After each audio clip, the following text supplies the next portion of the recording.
Baik, selamat pagi anak-anak. Hari ini kita akan bertemu lagi di mata pelajaran farmakologi.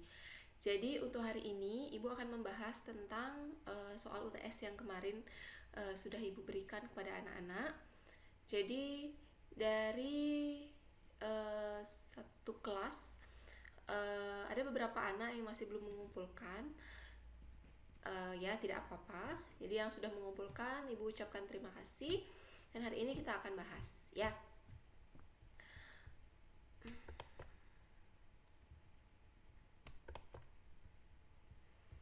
Nah, ini untuk resepnya. Jadi kemarin saya memberikan resep. Ini adalah resep untuk pasien yang berumur 10 tahun. Jadi pasien anak-anak ya. Dimana pada resep tersebut terdapat beberapa obat. Jadi ada amoxicillin, amroxol, CTM, kemudian ada Ecol yang diminta untuk diracik menjadi puyer sebanyak 20 bungkus. Tapi nanti pasien diminta hanya 10 bungkus ya. Nah, dari resep ini saya minta anak-anak untuk menjelaskan masing-masing indikasi dari masing-masing obat pada resep ini.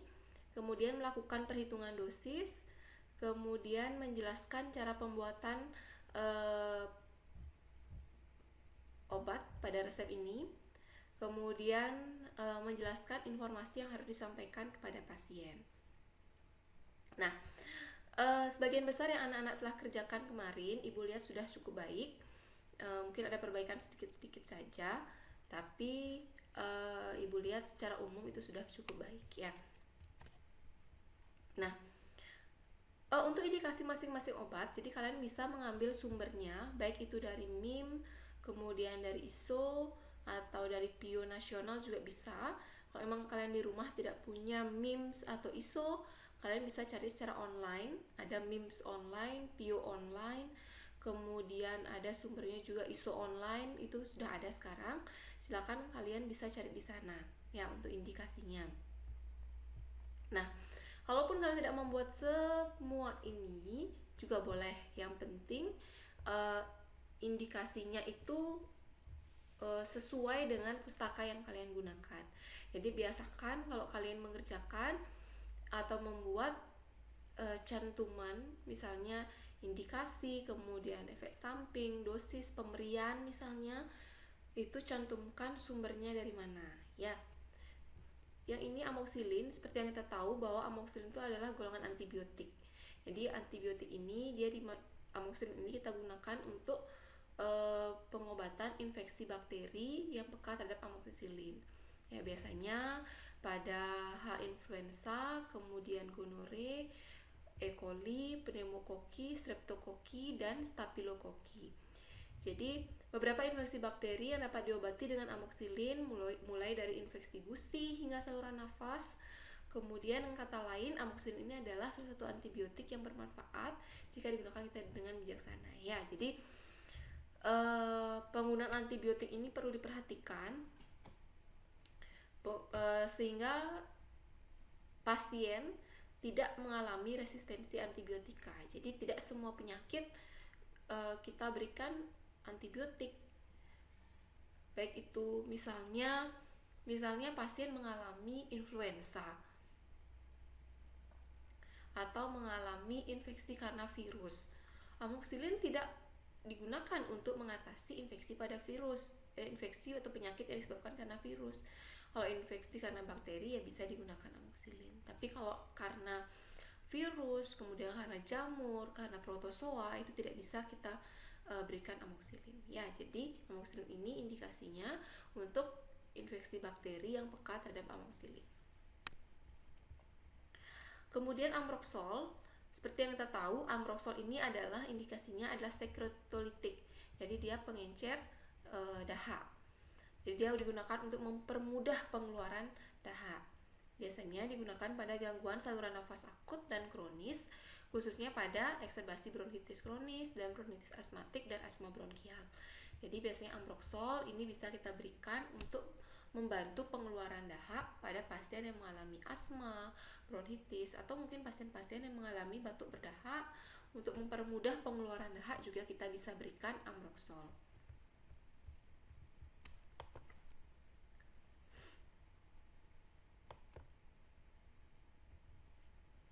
Kemudian berikutnya ada CTM. Nah, mungkin sudah umum sekali ya. Jadi CTM ini atau chlorpheniramine malease biasanya kita gunakan pada pasien-pasien yang mengalami gejala alergi seperti high fever, urtikaria, kemudian pada pengobatan darurat reaksi anafilaksis. Jadi CTM ini adalah antihistamin ya, anti alergi. Biasanya pada pasien-pasien yang mengalami tadi high fever, urtikaria atau pengobatan anafilaksis.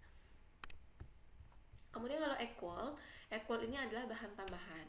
Bahan tambahan yaitu Coringin sapporis untuk memperbaiki rasa. Jadi karena pasiennya adalah anak-anak dan kita berikan dia berupa puyer yang berupa serbuk, tentunya nanti rasanya harus kita buat manis ya, sehingga pasien akan mempermudah atau lebih maulah minum obat gitu, karena pasien kita adalah anak-anak.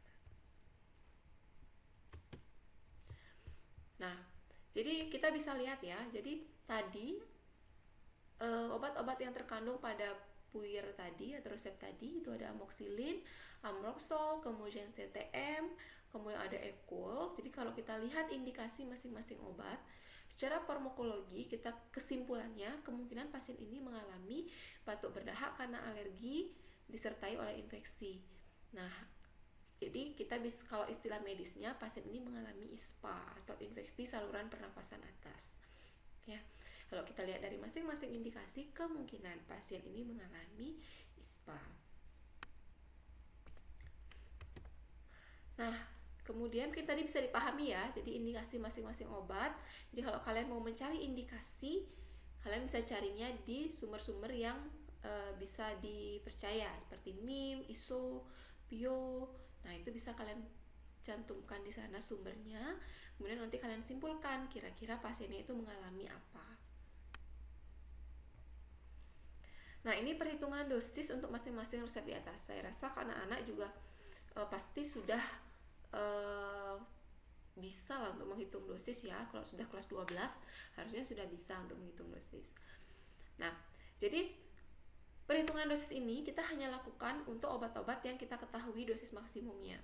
Jadi pada resep di atas yang diketahui dosis maksimumnya menurut Farmakope 3 itu adalah CTM, di mana pada Farmakope 3 dosis maksimal 1 hari untuk CTM itu adalah 40 mg ya, dosis maksimal dewasa 1 hari untuk CTM adalah 40 mg.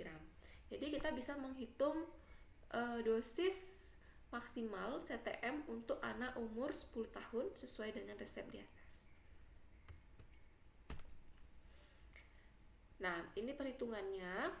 Jadi CTM ini kita berikan untuk pasien yang umur 10 tahun. Nah, dosis perhitungannya karena pasiennya umurnya adalah 10 tahun, di atas 8 tahun, jadi kita gunakan rumus Dilling. Nah, jadi kalau kalian masih ingat rumus Dilling seperti apa? Ya, kalau kita menghitung pakai rumus Dilling, rumusnya N per 20 dikali dosis maksimal dewasa. Ya, jadi dosis anak untuk umur 10 tahun, N itu adalah umur, jadi kita masukkan umurnya 10 per 20 dikali dosis maksimal dewasa yang tadi ya, dosis maksimal dewasanya adalah 40 mg. Jadi kita masukkan di sini 40 mg, ini dosis 1 hari. Jadi hasilnya adalah 20 mg. Jadi menurut perhitungan kita, dosis maksimal anak umur 10 tahun menggunakan CTM dalam 1 hari itu adalah 20 mg. Sampai sini paham ya? Oke. Selanjutnya, kita juga harus menghitung dosis CTM pada resep. Nah, dosis CTM pada resep, kalau kita lihat resepnya lagi, di sini pasien menerima CTM 6 tablet. Ini digunakan untuk membuat puyer sebanyak 20 bungkus. Jadi perlu diperhatikan ya, di sini tidak ada DTD. Jadi CTM yang dibuat CTM ini yang 6 tablet ini kita gunakan untuk membuat 20 bungkus puyer. Ya. Jadi perhitungannya menjadi, nah, untuk 20 bungkus puyer itu mengandung 4 tablet. Jadi Kita kalikan dulu. Nah, 1 tablet itu kandungan CTM-nya adalah 4 mg. Jadi kita lihat dulu kandungan dalam CTM dalam 20 bungkus puyer itu berapa. Ya. Jadi 6 tablet kita kalikan dengan kandungan 1 tablet CTM yaitu 4 mg. Ini hasilnya adalah 24 mg. Nah, sekarang kita akan hitung kira-kira 1 bungkus puyer itu kandungan CTM-nya berapa ya? Nah, ingat ya, ini 24 mg ini untuk 20 bungkus puyer. Jadi, kalau 1 bungkus puyer kandungannya adalah 24 mg dibagi 20 bungkus puyer. Hasilnya adalah 1,2 mg. Nah, dari sini kita bisa tuliskan, karena pasien, tadi kalau kalian perhatikan signanya adalah 3 DDP1, artinya tandai 3 kali sehari 1 bungkus puyer. Jadi pasien dalam 1 hari dia mengkonsumsi dalam 1 kali minum dia mengkonsumsi 1 bungkus puyer. Karena 3 kali sehari berarti dalam sehari pasien mengkonsumsi 3 bungkus puyer. Ya. Jadi perhitungannya menjadi 1 kali pasiennya minum 1 bungkus ya. 1 bungkus itu kandungannya ini 1,2 mg. Nah, 1 hari karena minumnya 3 kali sehari 1 bungkus, berarti 1 hari pasien akan minum 3 bungkus. Berarti 3 kali 1 bungkus kandungannya 1,2 mg. Hasilnya adalah 3,6 mg. Ya, ini dosis pada resep. Jadi 1 kali dosis CTM pada resep itu adalah 1,2 mg dan dosis 1 hari CTM itu adalah 3,6 mg. Sampai sini bisa dipahami? Oke, saya lanjutkan ya. Nah, kita bisa buatkan tabel seperti ini ya. Jadi dosis 1 kali berdasarkan perhitungan itu kan tidak ada ya, karena tidak ada di farmakope. Kemudian dosis 1 harinya berdasarkan perhitungan ini ya 20 mg. Kita bisa masukkan di tabel. Kemudian berdasarkan resep 1 kalinya itu adalah 1,2 mg, 1 hari adalah 3,6 mg. Nah, kita juga harus melihat apakah dosis ini overdosis atau melebihi dosis maksimal. Nah, kita hitung persentasenya. Persen dosis itu kita hitung dengan rumus dosis pada resep dibagi dosis maksimum dikali 100%. Yang kita hitung hanya persen dosis seharinya saja ya. Jadi dosis pada resep 3,6 itu kita bagi 20 mg dikali 100% sama dengan 18%. Apabila persentase dosis ini tidak melebihi 100%, maka kita dapat katakan bahwa dosis pada resep itu tidak melebihi dosis maksimal atau tidak overdosis.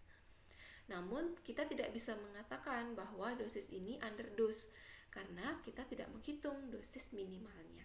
Ya, bisa dipahami ya anak-anak? Oke, kita bisa lanjutkan lagi.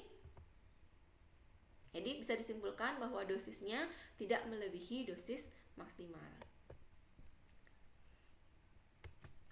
Nah, berikutnya, untuk soal berikutnya, jelaskan cara pembuatan resep di atas lengkap dengan perhitungan pengambilan masing-masing obat.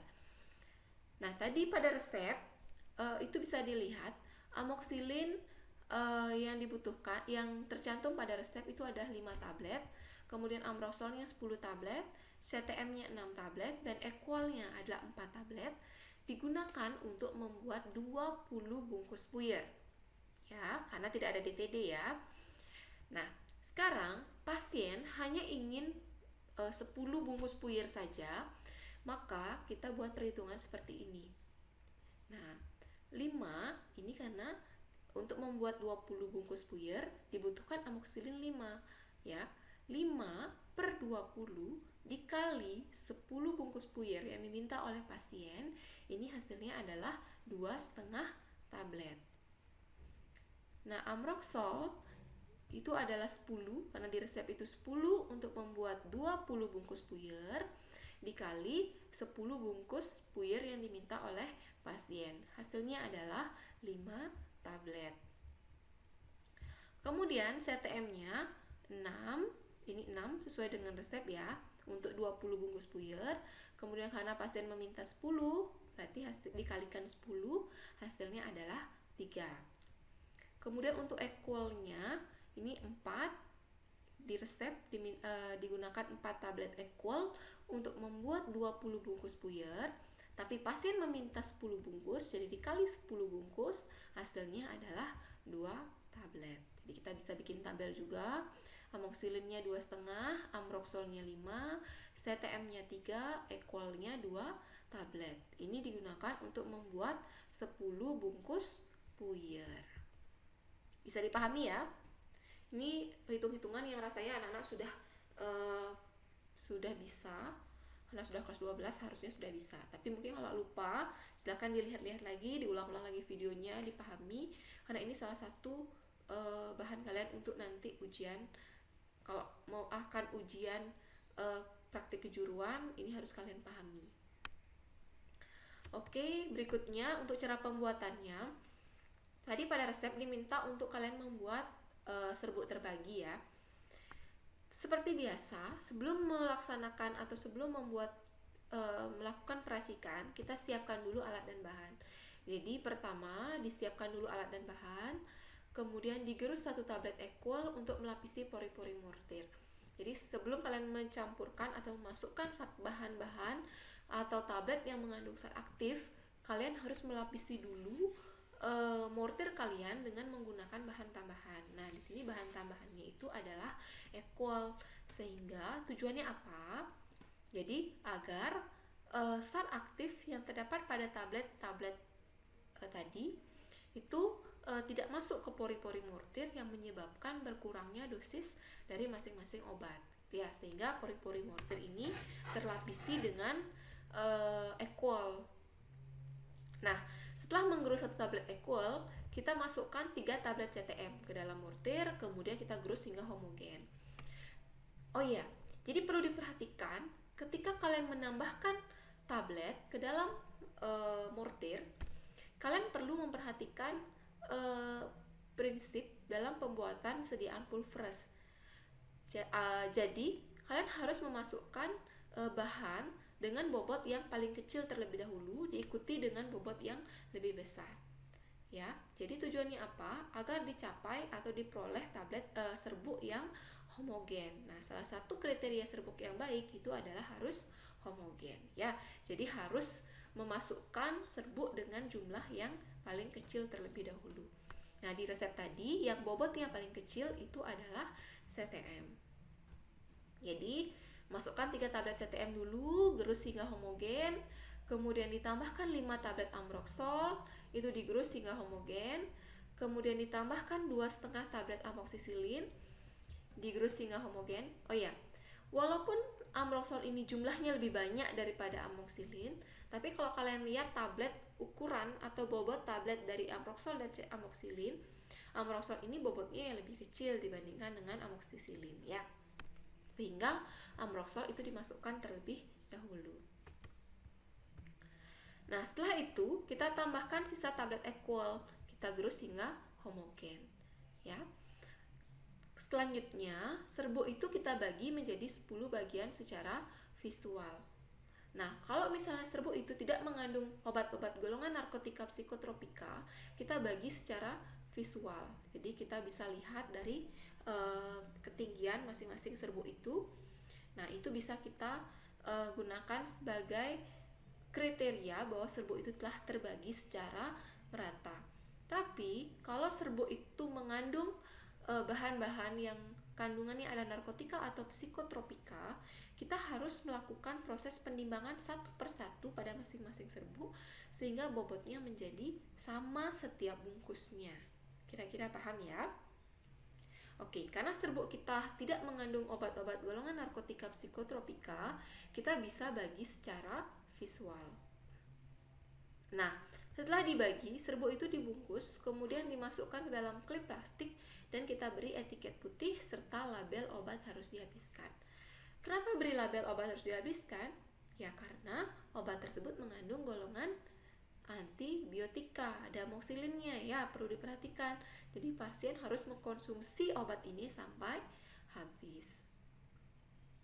Nah, nanti saat KIE perlu diperhatikan atau perlu diinformasikan kepada pasien bahwa obat ini mengandung golongan amoksilin atau antibiotik, sehingga pasien perlu mengkonsumsinya sampai habis sehingga tidak terjadi resistensi. Oke. Kira-kira bisa dipahami ya untuk cara kerjanya. Ini cara kerjanya cukup sederhana. Ibu rasa nanti kalaupun nanti ini jadikan bahan ujian, rasanya anak-anak pasti sudah bisa. Nah, yang terakhir, jelaskan informasi yang harus disampaikan kepada pasien. Nah, ini penting sekali dilakukan saat kalian melakukan pelayanan resep ataupun pelayanan swamedikasi ke pasien. Ini mungkin terkadang terlupakan atau mungkin terkadang tidak disampaikan dengan tepat. Ya, jadi informasi yang harus disampaikan kepada pasien minimal harus menyampaikan indikasi singkat masing-masing obat, kemudian aturan pakainya, cara pakainya, efek sampingnya, itu hanya yang penting saja. Jadi tidak semua ya, tidak kan kalau kalian melihat di ISO atau di MIMS mungkin efek samping itu banyak sekali. Misalnya parastamol itu bisa menyebabkan gangguan fungsi hati, ginjal, ya itu tidak perlu disampaikan ke pasien ya. Yang perlu disampaikan yang penting-penting saja, misalnya CTM dia menyebabkan ngantuk, jadi hindari berkendara dulu sendiri. Atau rifampicin misalnya menyebabkan urin berwarna merah, jadi perlu disampaikan kepada pasien biar pasien tidak kaget, kencing saya jadi merah, ini berdarah gitu, biar nggak seperti itu ya. Kemudian perlu disampaikan juga untuk cara penyimpanan, karena ada obat-obat khusus yang penyimpanannya juga harus khusus ya. Jadi kalau berdasarkan resep di awal, yang perlu kalian sampaikan yang pertama indikasinya. Jadi sampaikan kepada pasien, ibu, ini indikasi masing-masing obat ini atau puyer ini mengandung amoksilin yang berfungsi sebagai antibiotik atau antibakteri, kemudian CTM sebagai anti alergi, amroxol sebagai pengencer dahak, dan equalnya sebagai bahan tambahan. Nah, jadi untuk aturan pakainya, kalian jelasin aturan pakainya. Obat ini diminum sesuai dengan resep ya, 3 kali sehari 1 bungkus puyer. Jadi minum 3 kali sehari 1 bungkus. Diminum sampai habis Bu ya, karena obat ini mengandung amoksisilin sebagai antibiotik. Kemudian kalian jelaskan cara pakainya. Nanti kalau minum obat ini, karena dia berupa puyer ya untuk anak-anak, mungkin kalau langsung diminum serbuk itu ya tidak nyaman. Jadi kalau ingin menggunakan obat ini, bisa menggunakan atau ditambahkan dengan air. Jadi serbuknya diletakkan di sendok, kita tambahkan dengan sedikit air atau air gula atau sirplus ya namanya. Sirplus itu cairan biasanya tersedia di apotek-apotek, kita gunakan untuk membantu pasien minum puyer. Jadi seperti air gula. Jadi kita tambahkan di sendoknya, kita kasih ke pasien. Jadi rasanya akan manis. Kemudian ada efek samping yang perlu disampaikan ke pasien. Ada yang perlu disampaikan itu adalah CTM. Jadi CTM dapat menyebabkan ngantuk. Jadi upayakan tidak berkendara setelah mengkonsumsi obat ini. Kemudian cara penyimpanannya sampaikan juga.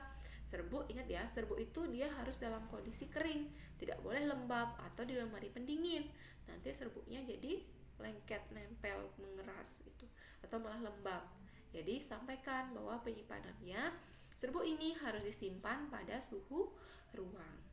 Ya, kira-kira bisa dipahami ya. Jadi ini adalah hal-hal yang perlu kalian informasikan minimal kepada pasien.